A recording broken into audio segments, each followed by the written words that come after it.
என்ன விஷயம் என்ன?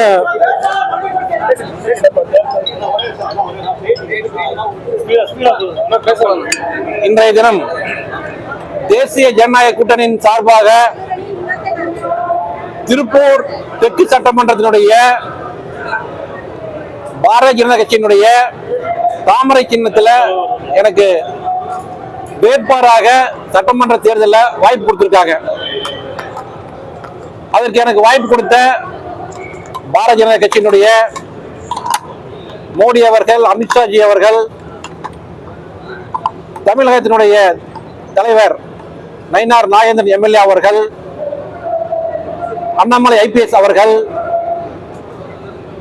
இது போன்று தேசிய ஜனநாயக கூட்டணியில் இருக்கக்கூடிய அதிமுக அண்ணன் வருங்கால முதலமைச்சர் எடப்பாடி அண்ணன் அவர்கள், வேலுமணி அண்ணன் அவர்கள், வடக்கு சட்டமன்ற வேட்பாளர் எம்.எஸ்.எம். ஆனந்தன் அவர்கள், கூட்டணி கட்சியினுடைய அனைத்து நிர்வாகிகளுடைய ஆதரவோடு இன்னைக்கு களத்துல திருப்பூர் தெற்கு சட்டமன்றத்தில் களம் காண போறோம். இதுல 2 லட்சம் வாக்குகள் இதுல இந்த சட்டமன்றத்தில் இருக்குது. பெரும்பான்மையான ஓட்டுகள்ல நம்ம வேலுமணி சொன்ன மாதிரி, முன்னாள் அமைச்சர் வேலுமணி சொன்ன மாதிரி 50,000 ஓட்டுகள் வித்தியாசத்துல மக்களினுடைய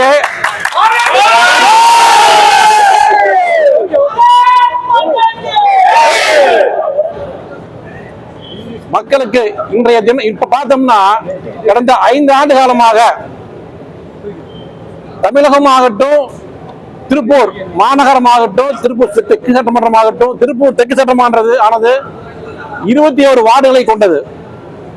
அந்த வார்டுகள்ல நம்முடைய கார்பரேஷன் மேயர் பொறுப்பேற்று இருந்து பார்த்தோம்னா ஏதாச்சும் இன்று ஒரு குப்பை பிரச்சனை இன்னைக்கு எல்லாம் தெரியும். இன்னைக்கு இந்தியா முழுசு பேசப்படுது. திருப்பூரா டாலர் சிட்டி. இன்னைக்கு நம்முடைய தினேஷ் மேயர் தலைமை அப்புறம் அது இன்னைக்கு குப்பை சிட்டியா மாறி இருக்குது. அது மட்டும் இல்லாம வரி ஏறத்தால வரி சொல்லுவாங்க. ஒரு 1000 ரூபாய் கட்டுறாங்க அப்படின்னா ஒரு 5% ஏத்தலாம் வருஷம். இல்ல 10% ஏத்துனா ஒரு 1000 ரூபாய்னா 1100 ரூபாய், 10% ஏத்தினா கூட 1100 ரூபாய் வரும். 1000 ரூபாயை கட்டக்கூடிய வரி என்று பல மடங்கு 10,000, 5,000 அந்த மாதிரி ஒரு திருப்பூருக்கு ஒரு கேள்விக்குறியா ஆக்கியிருக்கார். வாழ்நாள் முழுசு இப்ப இருக்கக்கூடிய மக்கள், திருப்பூர் மக்கள் வாழ்நாள் மறக்க முடியாத அளவு அந்த அளவுக்கு வரி உயர்வு ஏற்றிருக்காங்க. வரி உயர்வு ஏற்றிருக்காங்க. குப்பை வரி, பில்டிங் சொத்து வரி, இந்த மாதிரி காலியிட வரி நிறைய பண்ணியிருக்காங்க. பண்ணி கூட திருப்பூருக்கா என்ன பண்ணாங்க? 4.5 வருஷம் வரி மட்டும்தான் பெற்றாங்க. வரி உயர்வு பண்ணி கண்டிப்பா உயர்வு பண்ணிக்க கூடாது. இதனால வாழ்நாள் முழுவதும் மறக்க முடியாத அளவுக்கு அந்த வரி உயர்வு பண்ணியிருக்காரு. மக்களுடைய திருப்பூர் வாழ்வாதாரமே கேள்விக்குறியா இருக்குது. இதுக்கு ஒரு முற்றுப்புள்ளி வைக்கிறதுக்காக தேசிய ஜனநாயக கட்சியினுடைய கூட்டணியில் இருக்கக்கூடிய பாரதிய ஜனதா தெற்கு வெல்லும்.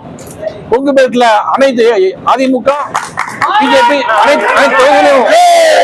அனைத்து தொகுதியிலும் வென்று பெற்று தமிழகத்தில் ஒரு மாற்றத்தை, ஒரு விடுகாலத்தை கொண்டு வருவோம் என்று கூறிக்கொள்கின்றனர். திருப்பூர் தெற்கு தொகுதி அனைத்து கட்சியிலும் எதிர்பார்க்கப்பட்ட தொகுதி. அது போக இங்க சிறுபான்மை மக்களோட ஓட்டுகள் அதிக லெவலில் இருக்கு. இதை நீங்க எப்படி எதிர்கொண்டு இன்னைக்கு பார்த்தோம்னா வரின்னு சொன்னனே, வரின்னு சொல்லிட்டு ஜாதி மதம் எதுவுமே பார்க்காம அனைவருக்கும் போட்டிருக்காங்க. இதை பாதிக்கப்பட்ட திமுக காரணம் பாதிக்கப்பட்டிருக்காங்க. அனைத்து மக்கள், ஜாதி மதம் கட்சி சார்பு எது சார்பாக சொல்றேன் நான். இதுல பாதிக்கப்பட்ட அனைத்து மக்களுமே நீ சொல்ற சிறுபான்மை மக்கள் சிறுபான்மையிலே பாதிக்கப்பட்டிருக்காங்க. அப்ப என்ன பண்ணுவாங்க? அவங்களுக்கு நாம் பாதுகாப்பு, வாழ்வாதார பாதுகாப்பு வேணும், பொருளாதார பாதுகாப்பு கொடுக்கணும். எதுவுமே இந்த 4.5 ஆண்டு காலமா எந்த ஒரு பாதுகாப்பு கொடுக்கவில்லை அவங்க. அதான் கண்டிப்பாக நான் வெற்றி பெறுவோம் பெரும்பான்மையான ஓட்டுல. அதனால சிறுபான்மையில பிரிக்க வேண்டியதில்லை. நான் இன்றும் அவர் நண்பர், மாப்பிள்ளை மச்சான் பலக்கூடிய ஆட்கள் தான். அதனால வேறுபாடே கிடையாது. அவங்களை ஜெயிக்க வைப்பாங்க. அது நம்பிக்கை எனக்கு இருக்குது.